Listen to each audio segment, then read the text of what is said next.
За хэдүүлээ юу вэ? Иохан номыг гаргацсан тий. Иохан номын 19-р бүлгийг гаргач. 19-ийн 38-аас 41-ийг эндээс би уншаад тэгээд хэдүүлээ. Ерөнхийдөө жоохон товчхон шиг явчихна. Тий 19-ийн 38-аас 41 42.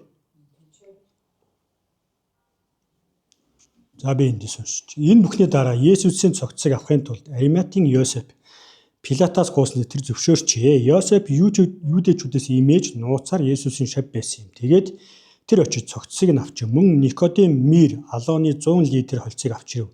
Тэр анх шөнөөр Есүс рүү ирж байсан юм. Тэд Есүсийн цогцыг авч юудэчүүдийн оршуулгын заншил ёсоор анхлан үнэртэнтэй майланган давгаар оров. Түүнийг цовдлогдсон газар цэцэрлэг байсан бөгөөд тэнд хэнийг ч тавиагүй шин хатан болж байлаа. Тэгэхэд юудэчүүдийн хувьд бэлтгэлийн өдөр нь байсан бөгөөд тэр хатан болж ойролцоо байсан тул тэд Есүсийг тэнд тавьжээ гэж үзсэн. За тэгээд нэг асуулт асууя. Зүгээр хувь хүнийхэн талаас та хэдээс шүү заяа. Та ер нь алмас байдаг гэдэгт итгэдэг үү? Хариг. Юу гэж бодож байна? Чи тэгж бодож ирсэн үү? За яг алмас хариг. Яг биологиуд байж болно тий. Хариг. Яг энийг асуусан шалтгаан бодит байдал үнэн бид нар бодит байдалтай айгүй нэг гэж ойлгодог тий. Нэг хөдөл. Тэгтэл яг ингээд ялангуяа түүхийг аваад үзэхээр бодит байдал үнэн хоёр заримдаа түүх дээр ялангуяа жоохон ялгаатай. Заримдаа бүр зөрчилдөх тохиолдол гардаг юм байна л да. Тэгэхээр одоо бидний энэ уншиж байгаа хэсэг бол ер нь итгэгч нарын хамгийн их мэддэг л Библийн хэсгүүд л дээ. Тэгэхээр хэдүүлээ өнөөдөр энэ түүхийг ерөнхийдөө товчхон үзэхдээ бодит байдал үнэн хоёр зөрчилдөж байгаа нэг хэсэг. Тэгээд тухайн үеийн хүмүүст яг ямархуу байдлаар тусч ирснийг. Тэгээд өнөөдөр биднэрт энэ хэр ажилуулталтай гэдэг талаас нь хэдүүлээ үзье гэж бодож байна. За тэгэхээр энэ бол мэдээж ойлгомжтой тийм бидний сая уншсан хэсэг Есүсийг цовдлсны дараа болж байгаа үйл явдал. Яг Марк номыг харуул, Лук номыг харах юм бол Есүс хэдэн цагт яасан гэхээр өглөөний 9 цагт Есүсийг цовдлсан байх. Одооны цагаар бол. Тэгээд өдөр 12 цагийн үед бүх газрыг харамхуу бүрхсэн. Тэгээд өдрийн 15 цаг. Одоо өдрийнхөө 3 цагийн үед Есүс нас барсан. Тэгэд Ариматийн Есүс одоо энэ дээр гарсан байгаа тийм Йосеф тэгээд Никодим гэдэг хоёр хүн Есүсийн цогцыг гуйж аваад оршуулсан баг. Тэгээд оршуулах болсон шалтгаан нь 10:42 дээр хэлсэн баг. Тэгэхэд юудэчдийн хувьд бэлтгэлийн өдөр нь байсан бөгөөд тэр байсан гэж хэлж байгаа. Тэгэхээр одоо нэг еврей цаг тоолол бид нараас эргээд нэг санах хэрэгтэй болж байна. Тэгэхээр еврей цаг тооллоор өдөр хизээ дуустдаг гэх юм бол нар жаргалаа тэр өдөр шууд дуусчих. Одоо бол бид нар чинь Ромын тоолоор яваад байгаа байхгүй. Шөнө 12 цаг хүртэл тэр өдөр бол үргэлжилнэ. Еврейчүүдийн хувьд бол орой яг 6 цагт ерөнхийдөө нар жаргадаг. Тэр нутагт. Тэнгүүт тэр өдөр дуусаад нар жаргасны дараа амралт өдөр эхэлчихэж байгаа. Тийм болохоор нэг амралтын өдрийн өмнөх бэлтгэлийн өдөр байсан учраас Есүсийг оршуулах ажлыг амралтын бэлтгэлийн өдрөө нөгөөд чинь дуусгах гэдэг байгаа байхгүй. Тэгээ энэ яагаад би энэ түүхээс эхэлсэн бэ гэхлээр нөгөө саяны хэлсэнчлэн бодит байдал үнэн хоёрын талаар ярихын тулд энэ түүхээс эхлэхээс аргагүй болж. За тэгээ хэдүүлээ бодож үзье те. Есүсийг цовдлогдох үед яг гоо заримдаа бид ингээд кино үзээд ч юм уу бодох үедээ одоо энэ 7 хоногийн турш яадаг шүү дээ. Есүсийн зовлон айгүйх ярьдаг те. Одоо тэгэж зовсон ингэж зовсон гэдэг. Гэхдээ нэг талаараа бас Есүсийг яг амьсныхаа дараа Есүс ер нь зовлонгох талаар нэг яриаггүй. За би одоо та хэдий ингээд загалмаа дээр цовдлогч бас л амаргүй байх шүү. Айгүй хэцүү байлаа мэлээ гэж нэг ч үг яриаггүй. Есүс яагаад тэр зовлон өөртөө авсан гэхээр нэг талаараа бол хүмүүсийг тэр зовлонг туулуулахгүй тулд өөрөө тэр зовлонг амсаж байгаа. Тэгээ харин амьсныхаа дараа хэлсэн нэг юм нь юу гэхээр зовлонгоосоо илүү тэр өөрийн ялалтын талаар ярьж гисэн тийм. Надад бүх эрх мэдэл, бүх хүч чадлыг өглөө. Та нар дэлхийн хязгаар хүртэл сайн мэдээг гэрчлээрэй гэж ярьсан баг.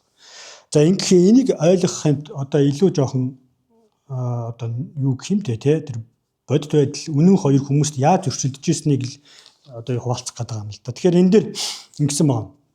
Оршуулга гэдэг зүйл хүний амьдралд ингэдэг юм байна. Ер нь хоёр үйл явдлыг маш ёслол төгөлдөр хийдэг гинэ хүмүүс.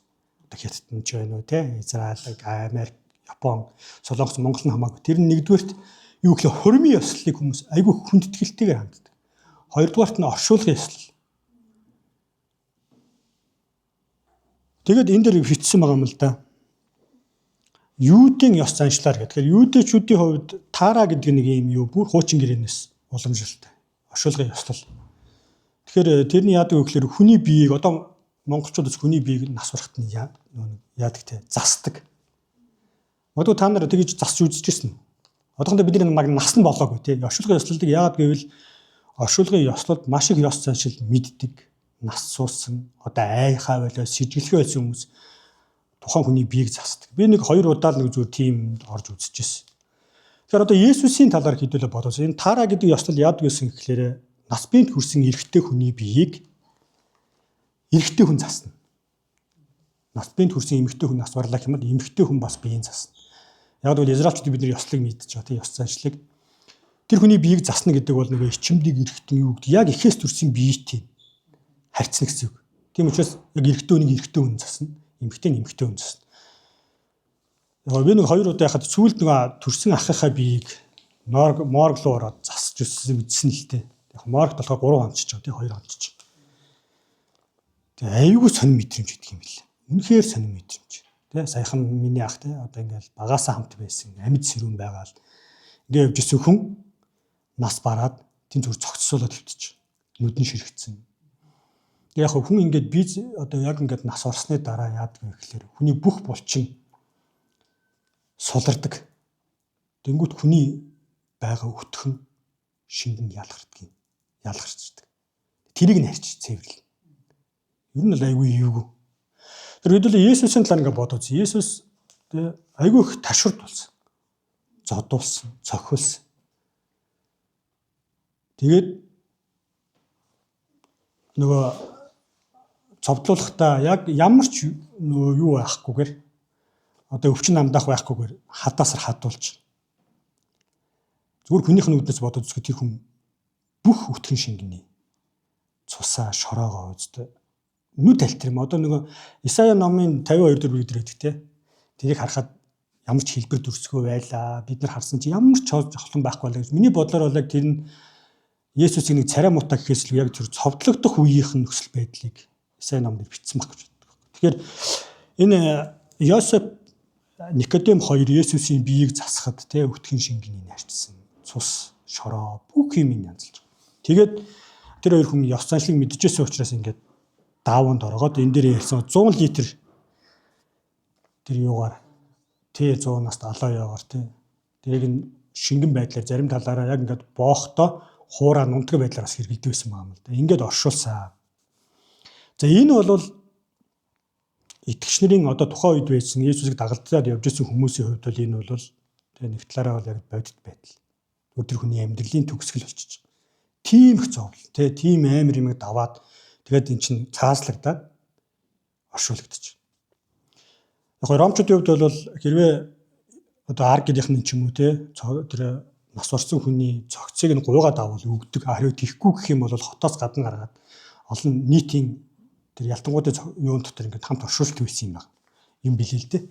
Тэр нь Йосеф Никодем хоёр цогцыг нь Пилатоос гуйгаад тэгээ яг тэр нөгөө өтгөн шингэн байдаг юм уу бүх цогцыг нь ингээд цэвэрлээд яг ёс сурталчилгын дагуу бүх зүйлийг хийгээд ингээд оршуулж.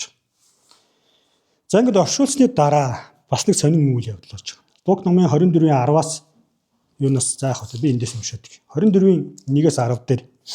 За харин 7 хоногийн эхний өдөр эрт үүрээр тэд булш руу ирэхдээ бэлдсэн англиун үнэртний авчир булснаас хадыг өнгөрүүлэн зайлуулсныг тэд хараад дотгож орсон боловч эзэн Есүсийн цогцыг олсонгүй үзэх түн тийхүү тэднийг твдэн мэгдэж байтал гэрэлцэн хувцастай хоёр хүн гинэт тэдний хажуу зогсож байлаа. Мөнөөх эмэгтэйчүүд айн сандарч нүрээ газар хүртэл бүхийлгсэн тэд та нар юунд хөгсдийн дунд амьд нэгнийг хань вэ? Тэр энд байхгүй харин тэр амилсан.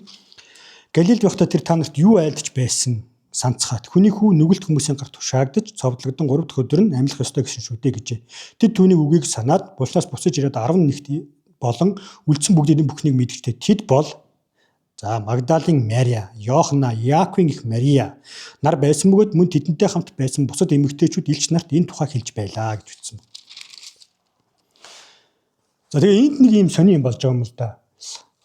Нэг амралтын өдрөөс өмнө Есүсийг ямар ч үсэн тэр оршуулсан. Оршуулсан. Тэрний дараа дахиад одоо нөгөө еврейчүүдийн югаар бол хагас өдөр чинь амралтын өдөр шүү дээ. Тэгээ бүтэн сайн тэдний хувьд ажлын өдөр байхгүй.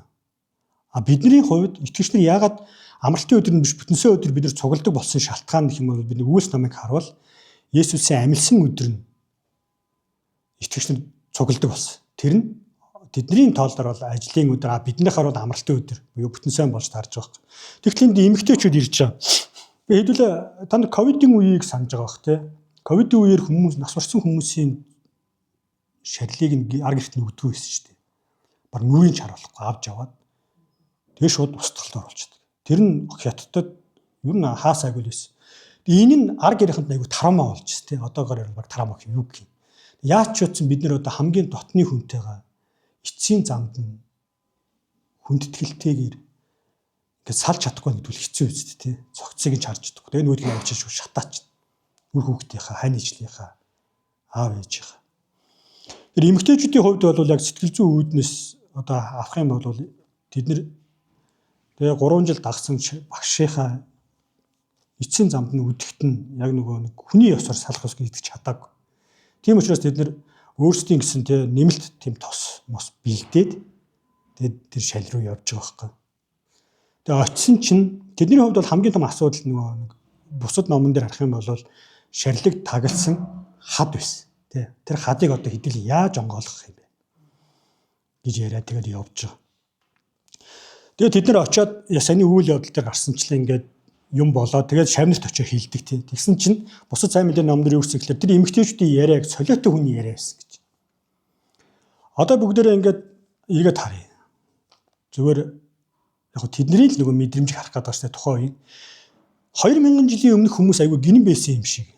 Зүгээр яг нэг хүнд би нэг сайн мэдээ ярьж хат гэжсэн байхгүй яг тий тэр үед тий бараг л мухар сүцгэн дамгаалцсан байсан учраас хүн амилахад бол нэх тэгээл тий гайхаад байгаа. Тэгтэл яг ингээд библийг сайн уншаад ингээд үзэх юм бол нэг талаараа энэ түүх зохиомл түүх биш гэдэг нь айгүй яг энэ түүхийг ингээд сайн нэг талаар унших юм бол болж байгаа. Яасан гэхээр эмэгтэйчүүд ингээд очиод хэлж байгаа.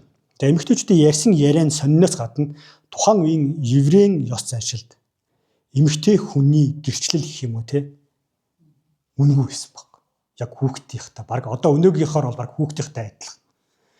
Одоо хүүхдүүд нь юу гэдгийг те би түрүү асуусан те одоо за алмаст итгэдэггүй юунд итгэдэггүй гэд. Магадгүй таны хүүхдийг хэдүүл асуу. За танаа би манай хэдий хүүхдүүд жоохон настай шүү дээ жижиг хүүхдүүд. Тэд нар магадгүй тоглож байгаа гүүж орж ирээд ээжи тэнд нэг том өстэй амт явж. Магадгүй тэд нар алмас гэж мэддэг юм л би алмас харлаа. Эсвэл нэг тэнгэрт амар том юу явж би хайр гаргийг харлаа гэвэл та итгэх үү? Итгэхгүй шүү дээ.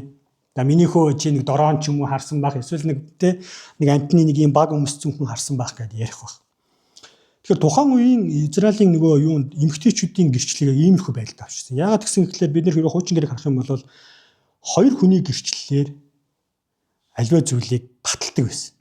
Тэнгүүт энэ цаг хугацааны явцад ер нь хоёр хүний хэн байх юм бэ те? Ямар хоёр хүний гэрчлэлийг хамгийн одоо хууль ёсны үнэн гэж хэдүүлээ хүлээж авах юм бэ гэдэг тэнгүүт Израилийн ёс заншилд нас бий гүйцэн эрэгтэй хоёр хүнийхийг хамгийн хууль ёсны гэрчлэл гэж хүлээж авна гэж тогтсон. Тийм учраас эмэгтэйчүүд ингээд очиод хэллээ ч гэсэн за наад болчин болгоос те яг хүүхдийнхтэй адилхан юу ч харсан байж болно. Магадгүй сэтгэл санааны хувьд ялангуяа энэ нөгөө бүр ингээд харуул Магдалийн Марийг айгүй онцолж ярьсан баг. Тэр нөгөө ядаж урд нь яг Есүстэй ирэхээс өмнө 7 сүнсэнд эзэмдүүлсэн эмэгтэй байсан баг. Яг эрүүл саруул итгэсэн. Нөгөө эмэгтэй ч очиод хүмүүс нөгөө болсон байхгүй байлаа. Би Есүсийг харлаа гэдэг үл хүмүүс итгэхгүй шүү дээ. Манай хүн бас нэг өөр асуудалтай болчих. Тэгээд би нэг хүүхд тогтоо нөгөө нэг хөдөө манай нэг үеэл битээ нэг 13 дөрөвтэй байсан юм аа. Тэгээ нөгөө хонинд явж байгаад орой хонь хотуулахтаа явж байсан чи тэнгэрт ингээд. За яг болсон зүйл заяа. Та нар намайг хэлж уучаас итгэхээрэй гэхэд. Яасан гэсэн чинь ингээд дуу гэрлүүд 90 оны сүүлээр шүү дээ. Тэнгэрт бүр ингээд амар хурдтай ямар ч дууч юм яахгүй. Нэг ингээд нийлээл нэг бутраал. Тэгээ битээр бүр ингээд айсандаа хонио хаяад хоёулаа хөтлөлцөөд гэрлүүгээ гүйжиж чад хүмүүст хэлж байгаа хгүй. Та яасан гэдгсэн. Хоньо тэнд үлдээсэн. Яасан гэдэгс. Өө сая тэнгэрт ингээд ийм гэрэл мэрэл асаад инээ тэрлээ гэсэн. Томчууд бол нэг итгээг. Тэгсэн чинь дараа нь маргааш өдөр нь манай тэр юуны ах явж байгаа яг тэрийг харсан. Нөгөө ч гүүгээ нүдэн том болцсон. Тэгээ нөгөө тэгэнгүүт нөгөө хүмүүс итгэж байгаа байхгүй. Энэ бол тэ арай хүүхэд биш учраас үнэн хэлж байгаа. Тэгсэн чинь хамгийн инээдтэй тэр гэрэл нь юу байсан гэсэн чинь тэр үед хөдөр нутгаар нэг шоу тоглолт хийжсэн юм байна. Тэгээд анх удаа Монголд нэг лазерын гэрэл орж ирсэн. Тэр чинь бүр хэдэн километр ингэж тустай юм бэ. Бүр тэр нөгөө аймгийн төв дээр байсан тэр шоу тоглолт ингээл тэнгэрлүү яахта тэр хөдөө ингээд гэрэлтээд тэгэл тэрнээс ч юм бол энд чинь хариг хариг л болоо явцсан. За хаста хариг хариг ирлээ авт. Тэ бүгдээрээ баг хондоо явчихтгаа байлаа. Яг тийм өнгөнгөөсөө болж ирсэн. Тэгэхээр эмгтээчүүдийн тэр нөгөө гэрчлэлийг нэг талаараа ингэж яаж бид нар заримдаа анзаардгүй л да нөгөө тэгээ ингэ хэлсэн чинь Петр Иох хоёр гүдэгтэй. Яг хоёр хүн гүйсэн гэж бодож байна. Тэр хоёрын хувьд бол тэр хоёрт итгээгүй эмгтээчүүдийн ярианд бид нар хөрөө хүүхэд гэж хэлвэл бид нар шалхан те байн бай хэлээд байвал за нэрээ очоо харъя юмыг яаж мэдэх вэ гэд. Тэр хоёрын хувьд яг тэгсэн байгаа байхгүй. Есүсийн нөгөө булшин дээр хоёулаа гүйж ирээд харсан. Ямар ч гэсэн хоосон нь бол үнэн байна. Тэгэхээр энэ үнэн гэдэг нөгөө Есүсийн булш хоосон байсан үнэн нь тахилчдын өвч гэсэн тэдний хүлээн зөвшөөрсөн. Тэгээд Есүсийн булш хоосон байна. Гэхдээ тэд нар ямар цуу гаргасан гэхээр шавнырын цогцыг авч яваад амилсан гэж хэлэх гээд цогцыг авцсан юмаа гэсэн цуу яриа тараасан. Тэр нь одоо өдний хүртэл яригддаг гэж Израильчуудад. Одоо би нэг түрүүний яриадсан бодит байдал үнэн хоёрыг ярих гэдэг л да. Бодит байдал гэдэг бол тэр хүн нас барсан нь үнэн тий оршуулгдсан. Нэг талаар булшин хоосон байдгийг хоосон байсан гэдг нь тагчдын өвдөж бодит байдал, шамдрын өвдөж бодит байдал. Цогцыг зөвсөн ч хийж болно тий авсан ч хийж болно. Гэхдээ амилна гэдэг бол нөгөө бодит байдал гэдгийг би ямар үгээр яриад нэхэр жам ёсны одоо тий бидний амьдрал ерөөсөө зөрчигдөхгүй зүйлэн талаар яриад байгаа. Тэнгүү тахилчид бол тэр одоо нөгөө шамдрын авсан гэдэг цуу яриаг одоо юу гаргахтаа бодит байдал дээр дүгнэлт хийж гаргаж байгаа юм.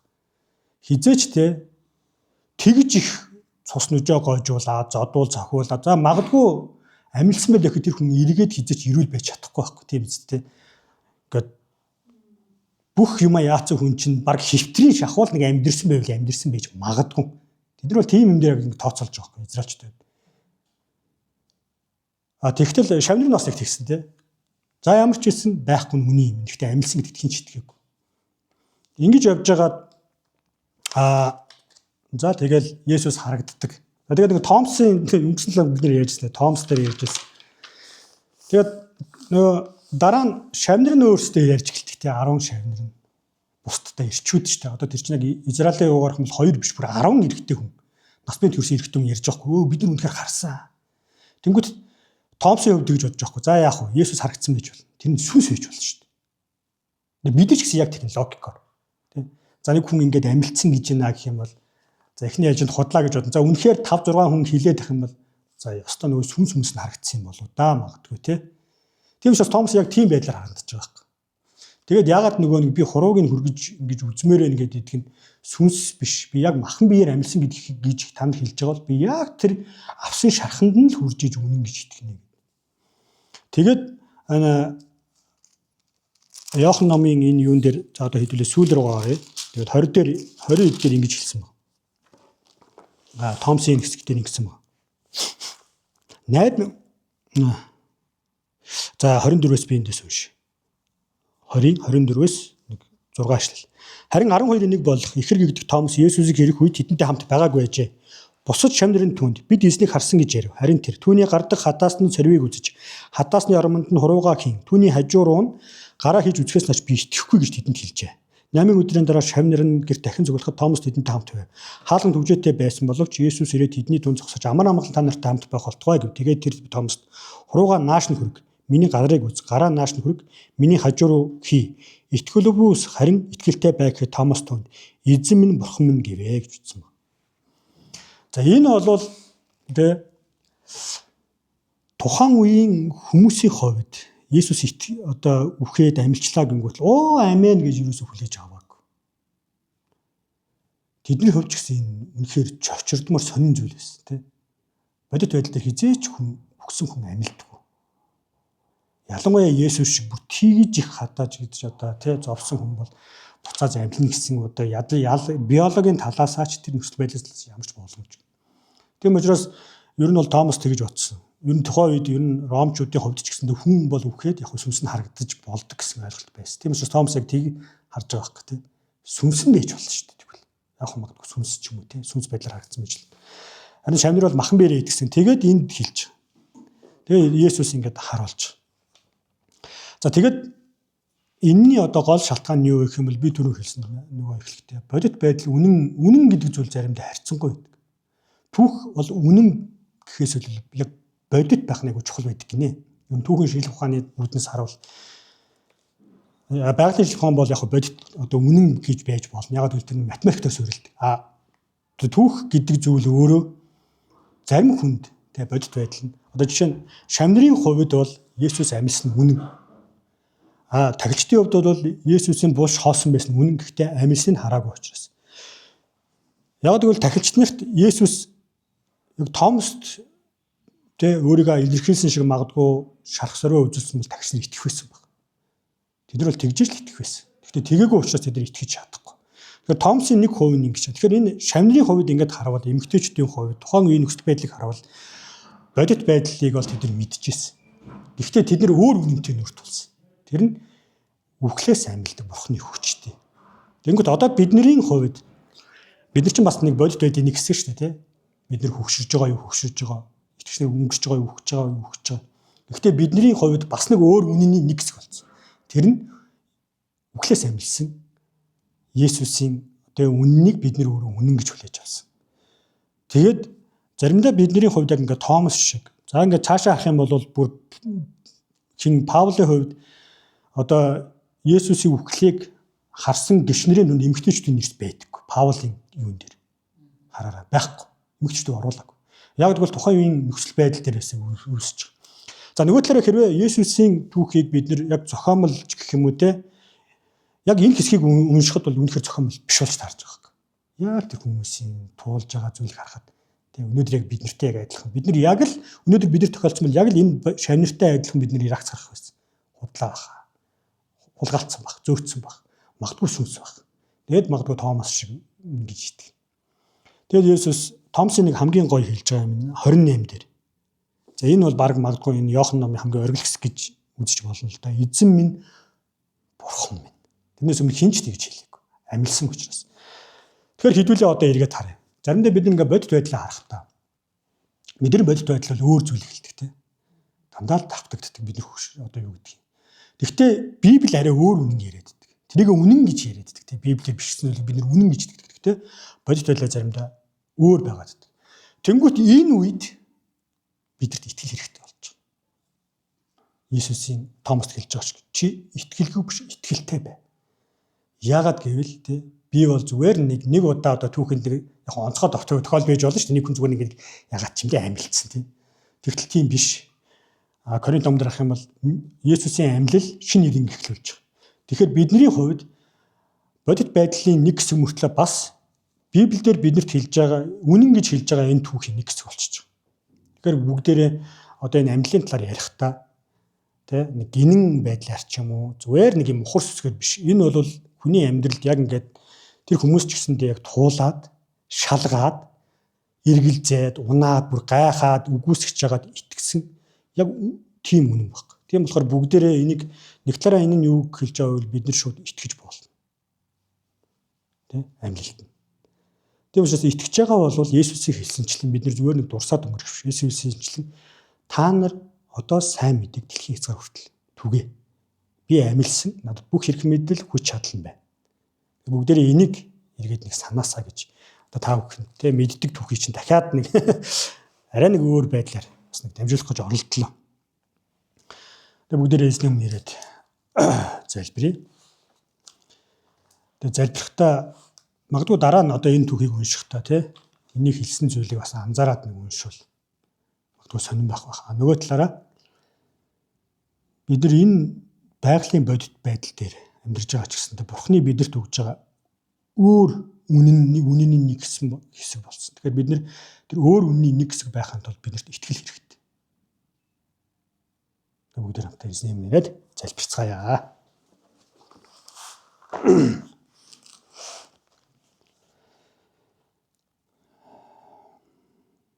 Эзэн минь